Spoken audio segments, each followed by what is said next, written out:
In today's video, we are going to be making some bonnets, scrunchies, and hair bows to prep for the holiday market that was held at the Movement Church here in Clarksville, Tennessee.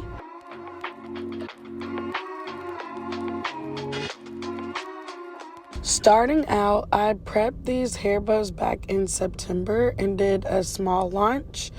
I did a fall hair bow collection launch. I never sewed hair bows on my site before, but I figured why not? It's something I've been wanting to do for about a year, and I thought it'd be a nice addition to the website, especially with it being fall season and so many of us wanting to switch up our look. I figured what better time to introduce something new than now. I'm working with the brown plaid butterfly bow and the leafy fall butterfly bow. However, I also have a forest green and an amber orange bow available on the website. Hair bows are so nostalgic for me because I was a cheerleader from the time I was like 8 years old until I graduated high school. So wearing them honestly just kind of takes me back a little bit, but with good memories, of course. These hair bows were finished with a 3-inch barrette, so they are best for medium to thick hair, but if you happen to have fine or thin hair, it would look really nice with a ponytail or a half up, half down look.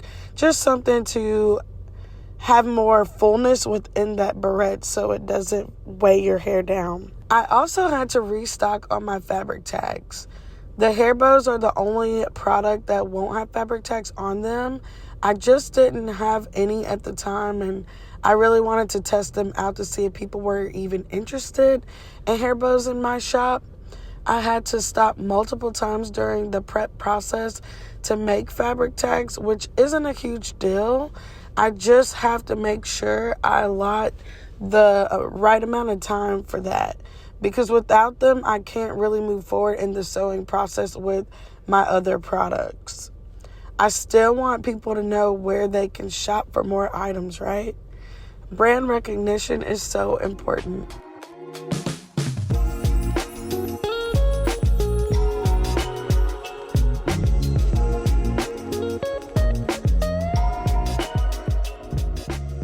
As I went into prepping for these hair bonnets, I did go ahead and prep the square fabric for the purple hair bonnet.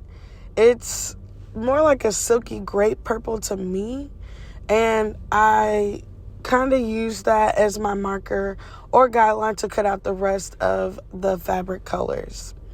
Bulk prepping the fabric saved me so much time since I was in a bit of a time crunch. Plus, cutting all that fabric is oddly satisfying and relaxing for me to do.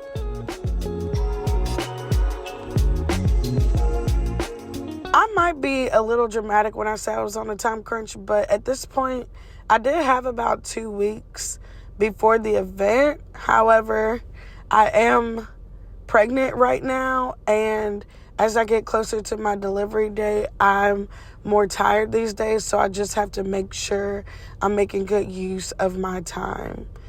Better time management.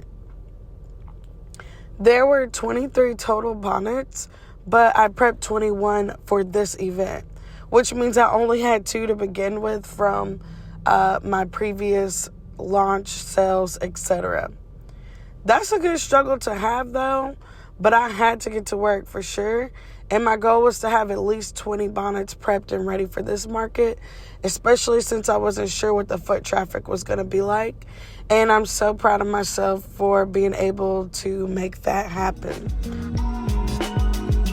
As I was prepping these bonnets, I realized I only have fabric to make 1 or 2 of each color, with the exception of the black and cream and coffee and cream bonnets. I was able to make 4 of each of those. In the future, I definitely plan to maybe make 5 per color at minimum, but I had to wait and see which colors were more popular to sell anyway. So this is all just kind of me testing and playing around with numbers and things like that, since it's been so long since I've done an event.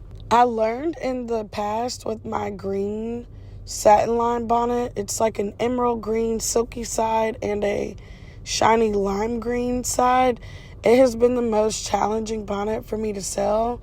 And I don't know if it's because of the texture, with one side being silky and one side being more on the shiny side, or if it's the color combination. So I'm thinking of probably using that bonnet in the future as a demo or a try-on bonnet for people. I'll most likely have hairnets or hair caps for people to try on at the market to make sure that the bonnet will be a good fit for their head, because that bonnet is the same size as the rest of my bonnets. My bonnets are one size fits most right now. I would love to introduce other sizes in the future, like children's sizes and maybe a jumbo size, but that's for later down the road. I don't know why, but flipping these inside out is so relaxing. Like, I just don't know what it is. I guess it's because there is a texture difference, and it could be a sensory thing for me, but I just love how the bonnets feel and look after I flipped them out. And I'm just so happy because they are of great quality. If they feel good to touch, then they definitely are good to wear, as far as protecting your hair and edges go. Once these are all flipped over, I go ahead and do a top stitch so that we can prep for elastic. And I just didn't think it was necessary to show that whole process, but just know that before the elastic goes in, I do a top stitch so the elastic can hold itself in place. Something that I realize helps me get the elastic in the bonnet is by inserting it with my bodkin, which is what I also use for my scrunchies, and then taking the elastic and putting it under the needle of my sewing machine to hold it down so that I'm not trying to struggle to hold the two ends of elastic together. I do pre-cut the elastic to save time and to have consistency in sizing. Then I usually go in with 2 zigzag stitches on the elastic to secure them to make sure you can get the most stretch out of the bonnet when the bonnet is completed. And last but certainly not least, I'm elasticing some scrunchies and any remaining bonnets.